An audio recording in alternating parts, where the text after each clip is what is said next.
सर्वमेतदृतं मन्ये यन्मां वदसि केशव नहि ते भगवन् व्यक्तिं विदुर्देवान दानवाः.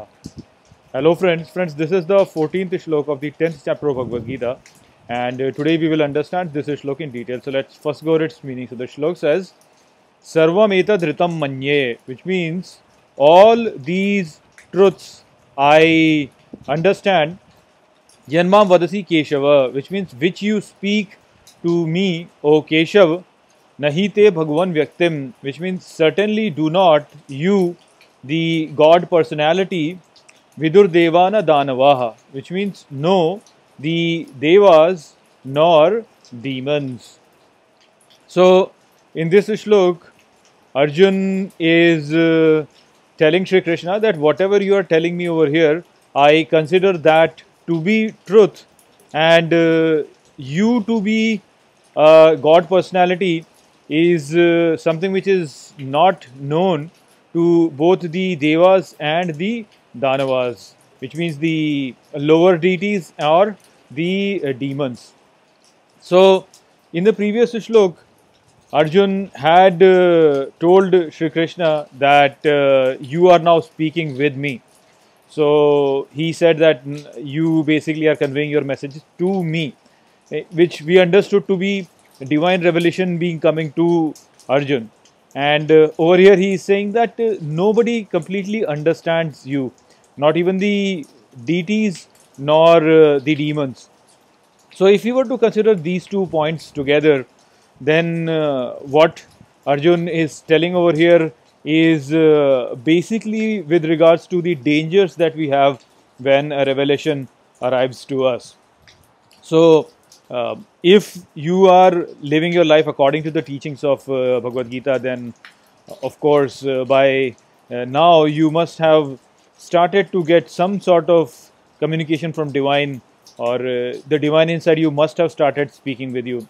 Now, as a person makes more and more progress in this direction, the communication becomes more and more straightforward, and the person starts to directly speak with the divine, and the direct knowledge from the divine comes to the person. But there is a difficulty over here, and that difficulty is in terms of the interpretation of what that knowledge is coming to, because there is the limitation of language that is always there. When you get a divine revelation, you get some words, but there are feelings attached with the words also. Same word can mean different thing if the feeling is different. And so what happens is that even if you get direct message from Shri Krishna, there is always this difficulty in terms of interpreting what the divine is trying to tell us. So that difficulty has led to very many problems. If you were to look into the history of humanity, you will see that in the name of the divine revelations, so many bad things have been carried out, and this all basically happens because we as limited beings lack the capacity to basically interpret the complete message of the divine. The divine has infinite knowledge, but that infinite knowledge cannot really directly come to us.